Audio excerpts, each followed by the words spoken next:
Welcome to Channel's Business Global with me, Juliana Olayinka from our studios here in London. Over the next half an hour, we'll be looking beyond the business headlines by giving you in-depth perspective on the stories that are affecting all of us.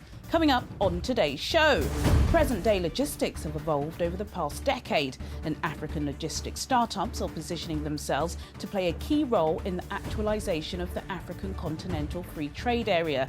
I'll be discussing this and more with Etop Ikme, the CEO and founder of the vehicle tech firm AutoCheck.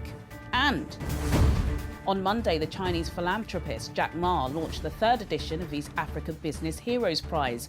Zara Beatty, the competition's head of partnerships and programs, will be joining me from Accra to discuss what judges are hoping to discover in 2021.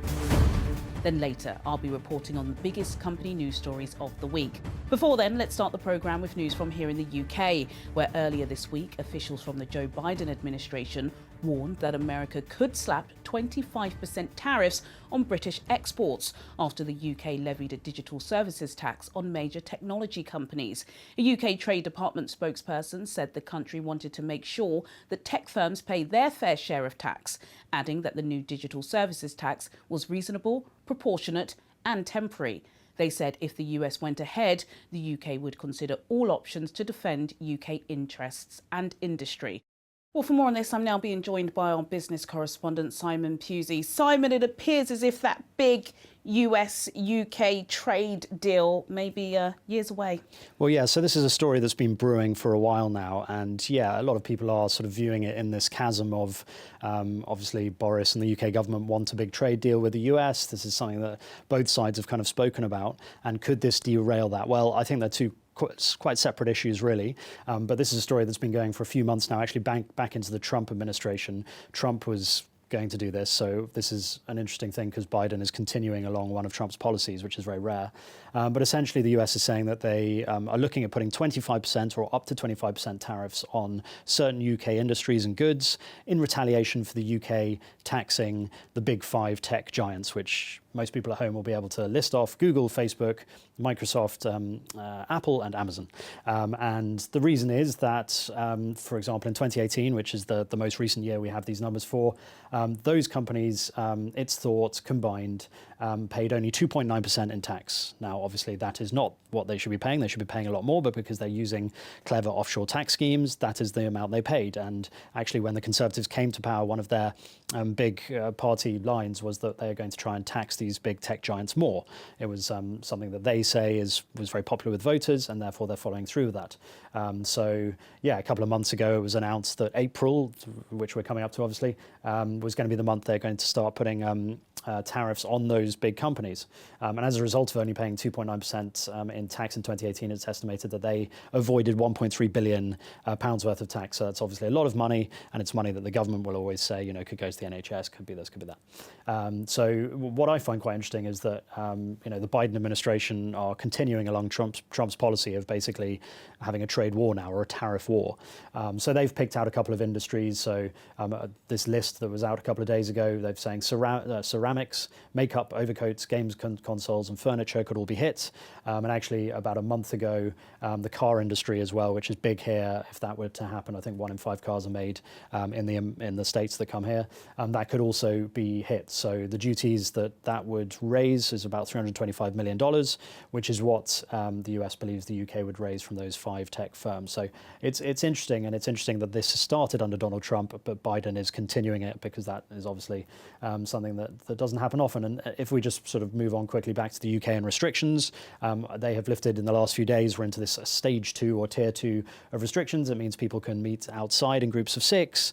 It means that the stay-at-home rule that we often hear sort of on the tube, the subway, saying, you know, you must stay at home and you feel sort of guilty, but obviously people have to work. That is no longer the case. There is no stay-at-home rule. And actually the opposite. We see a lot of, you know, news about the government wanting people to get back into work so that, you know, the various businesses can start to take in money again. Weddings can take place only up to 6 people, so you're not going to get a big kind of buffet or sort of dance at the end of that. And then stage 3 is the next one. That's no earlier than the 17th of May, so the government could push that back if they wanted to. That means that up to groups of 30 people could meet outside, 6 people or 2 households can meet indoors, and pubs, restaurants and other hospitality venues can sit customers inside. So that's from the 17th of May, about 2 weeks from now. Remains to be seen whether that will happen, but fingers crossed, as the weather has just got nice for the first time. It has, hasn't it? I can see you're all tanned. Thank you, Simon.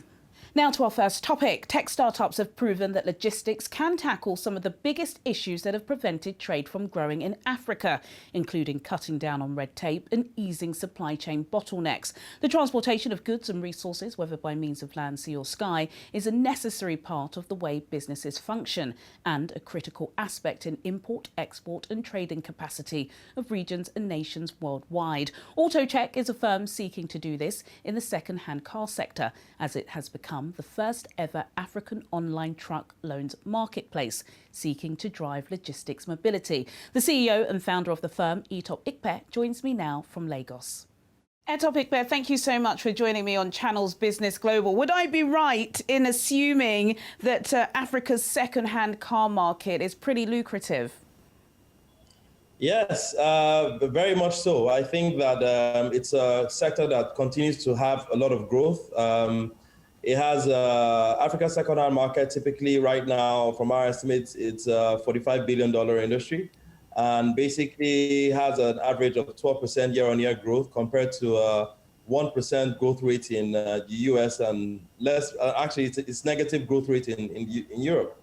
So it's a very lucrative market. I think if you look at a recent study done by Business Day on the growth of car purchases in Lagos, 2016 up until 2020. It's been consistent growth across the board. Absolutely. I was talking about a story this week, Cazoo, which is a British second-hand car dealer. London didn't manage to get the float, but they floated on the New York Stock Exchange at a market capitalization of $7 billion. Is that the kind of growth trajectory that you see for AutoCheck? Absolutely, even more, because the opportunity is more. If you look at what Cazoo is doing in the UK, first of all, I think Cazoo is an exceptional company. If you look at the founder of Cazoo, Edward Chesterman, he's an exceptional, experienced CEO and founder. He's been in the market, actually has an OBE for his business excellence. He has an incredible team behind him. And I think the market in itself was pretty structured, but he focused basically, Cazoo is typically focused on a completely digital experience for a consumer. And, they had raised over 180 million pounds even before going onto the market in just a 3-year period. It's a 3-year-old company, so it's exceptionally great work done. It's a company I respect a lot.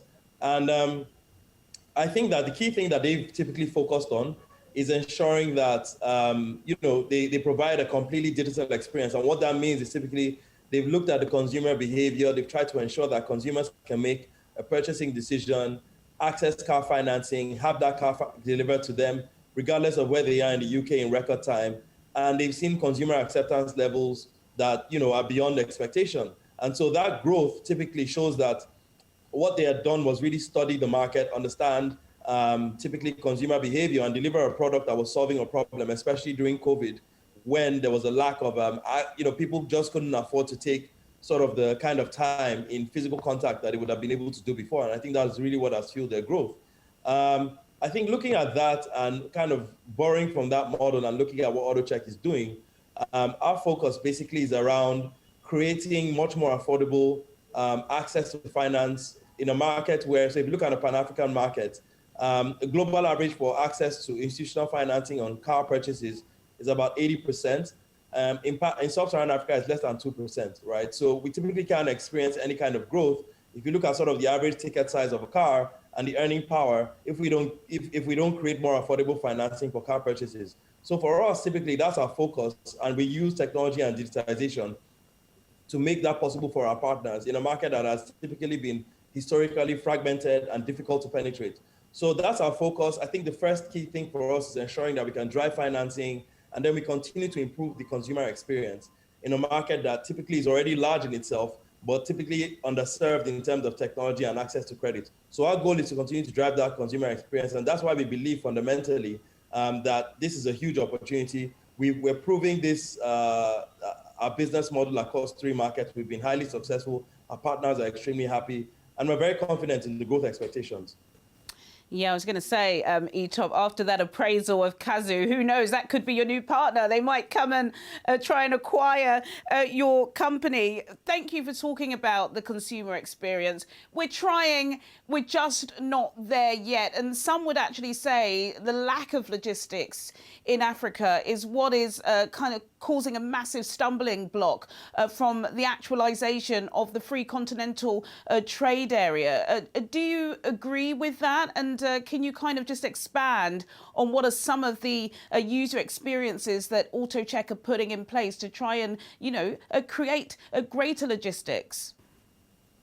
So I think that if you look at sort of the logistics space, what we've seen typically in the market, that demand completely, first of all, outstrips supply in terms of vehicle providers. And even with most of the logistics providers that are typically in the market today, what you see that disrupts a lot of the supply chain and consumer experience for logistics typically are low quality vehicles that typically are always breaking down. And so when we talk about inter-country trade, they're not going to be able to make these journeys because they just are not functional enough to do that.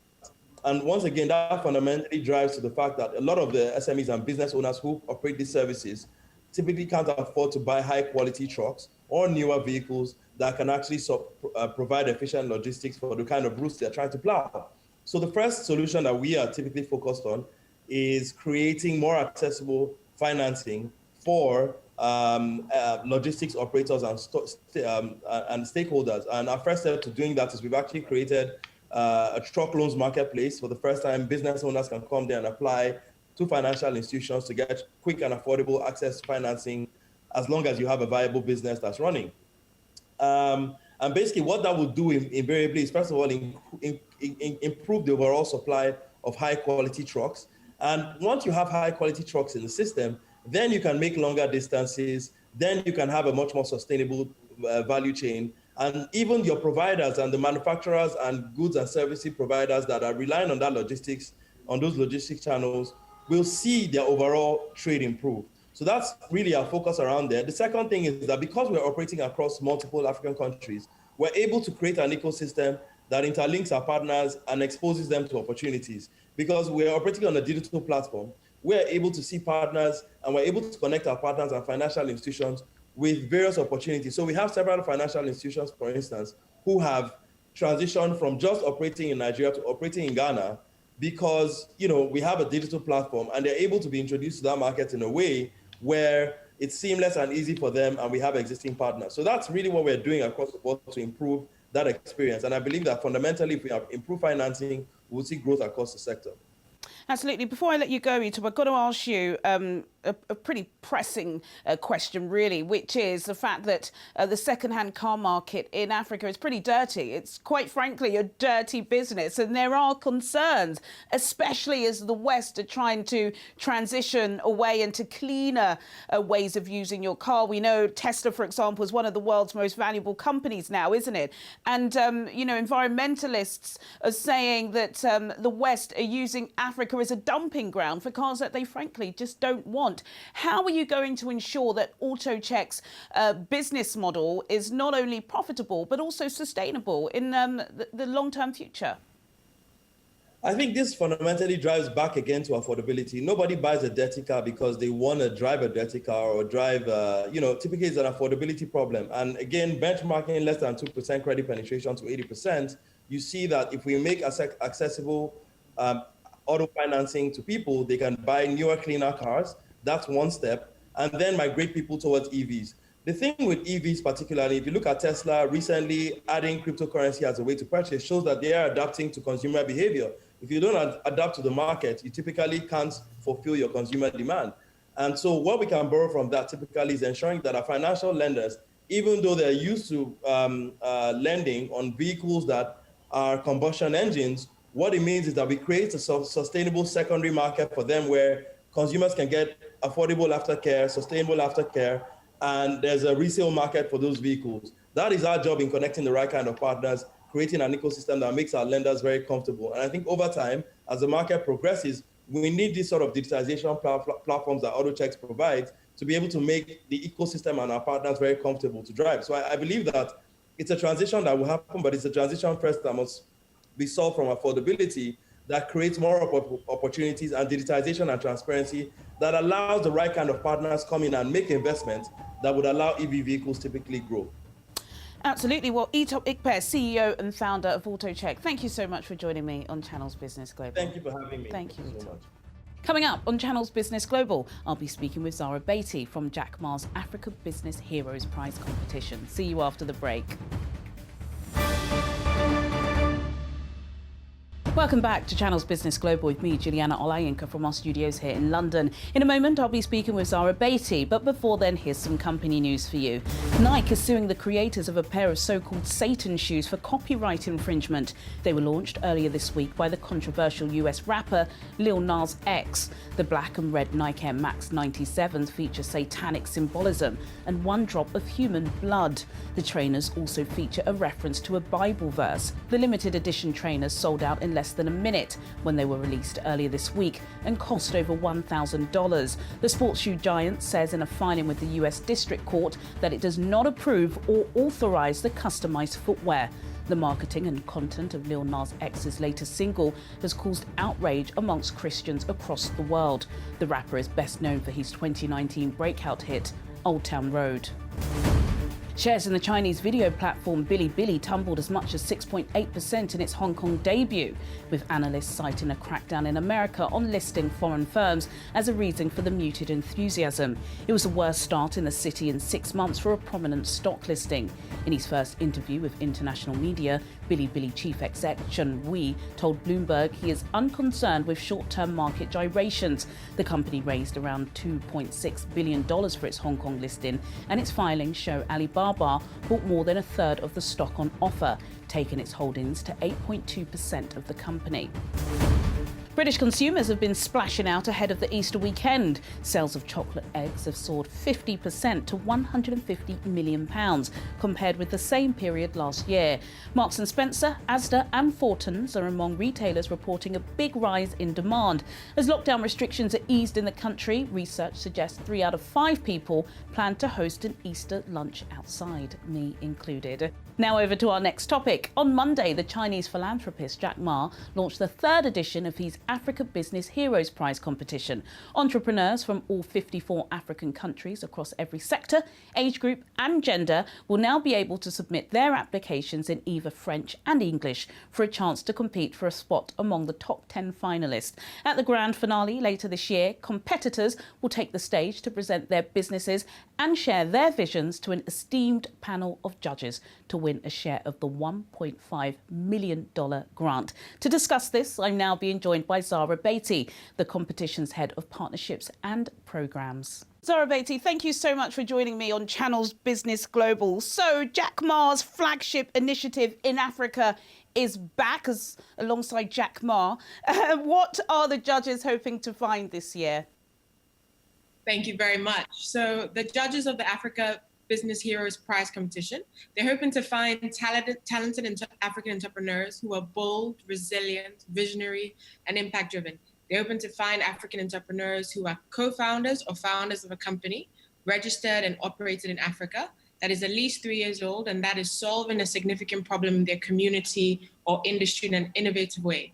How was last year's competition? Because, of course, we know 2020, it goes without saying, was a completely challenging year. Did what happened during the pandemic change the way you guys have shaped this year's programme? Most certainly. I would say for the good, though. Last year was certainly incredibly challenging and unprecedented. It forced us to reevaluate and be creative. We leveraged digital means very, very strongly. Previously, we had held our launch in very physical spaces. We'd done physical roadshows, which were great. It gave us the opportunities to engage face-to-face with entrepreneurs. But last year, given COVID, we held everything virtually. What it did allow us to do, however, was bring in people from all over the world, connect them globally. We had a significant number of people join our launch, over 4,000 people. We held our finale also virtually as well. It wasn't the same as a physical event, but nonetheless, we saw the power of digital. We ended up receiving 22,000 applications last year. So it was very clear to us that digital has its strengths. So going forward, we're going to continue to leverage digital, put our call for applications out via social media channels, via digital channels, and host hybrid events where we see a blend between online and physical. And we think that that will be the way going forward. Absolutely. Zoom is part of the way, isn't it? We've all seen that, even though there is a little bit of Zoom fatigue going on at the moment. What have been some of the success stories? Because as you said, 22,000 applicants. You must have seen an amazing array of entrepreneurs that have even actually inspired you. Are there any standout competitors?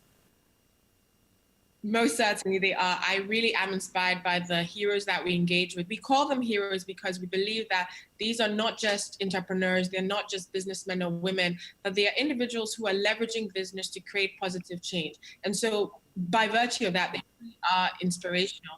Our heroes have gone on to chalk several successes since winning the prize. Some of them have expanded their businesses geographically, so they're positively impacting more people. But I'll focus on two examples that highlight just how truly inspirational our winners are and the type of entrepreneurs we celebrate. The first example is our 2019 Grand Prize winner and the founder and CEO of LifeBank, Temi Giwa Tobison, who has expanded her business across Nigeria and launched in Kenya as well. So she's taken the important work of ensuring access to blood across Africa. She's also expanded LifeBank's offerings to include the supply and distribution of oxygen via a new service called AirBank, which, as you can imagine, during COVID is really critical.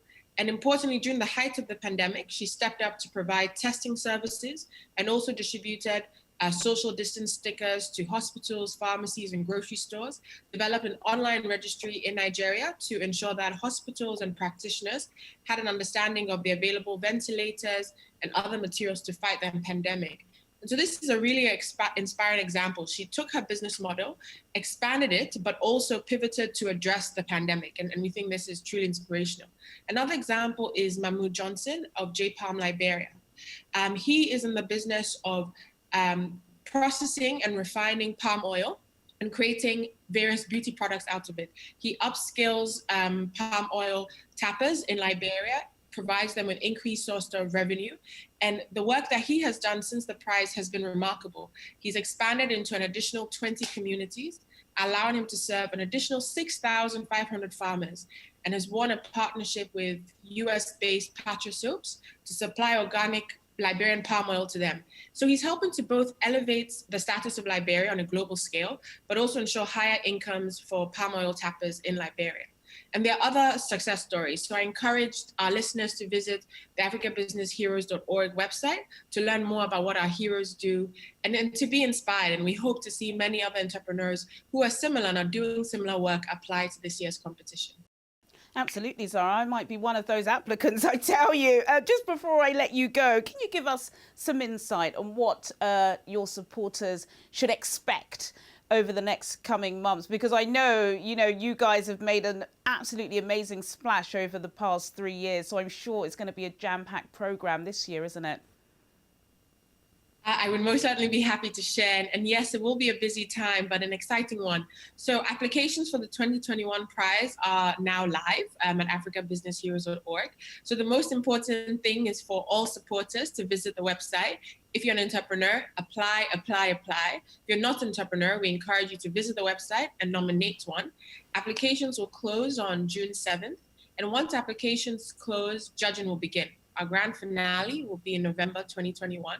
But between now and then, like you said, it will be jam-packed and there'll be a lot that aspiring applicants as well as general supporters can expect. So they can expect a few application support workshops where we take aspiring applicants through the application and how to apply. They can expect live sessions with some of our heroes where they share a little bit about themselves, their journey, and tips on applying and becoming a finalist. And also hero-to-hero episodes where our heroes interview each other and discuss life, business, and more. Our first episode will air next week. It's between Chebet Lassan, our 2020 Grand Prize winner, and Cristel Quizera, who is our 2019 third prize winner, and they will be interviewing each other. So I encourage our supporters to follow us on our social media channels, Facebook, Instagram, LinkedIn, YouTube. We're at Africa Business Heroes. On Twitter, it's Africa_Heroes, where you can stay tuned to some of these updates as we share them. And we're really excited about what this year has to provide. A key thing is we also hope to bring our wide and growing community. We now have over 40,000 individuals in our network together, and give them more opportunities to connect via an online platform. So there'll be a lot that will be happening. And so we encourage supporters to visit our website, follow us on social media, so we can provide you with some of the exciting developments. Goodness me, what an amazing initiative from Jack Ma. But Zara Beatty, Head of Partnerships and Programs at the Africa Business Hero Prize. Thank you so much for joining me on Channels Business Global. Thank you, Zara. Sadly, that's all we have time for today, but do get in touch with your comments and suggestions. I'll see you at the same time next week for more in-depth business analysis on Channels Business Global. Goodbye.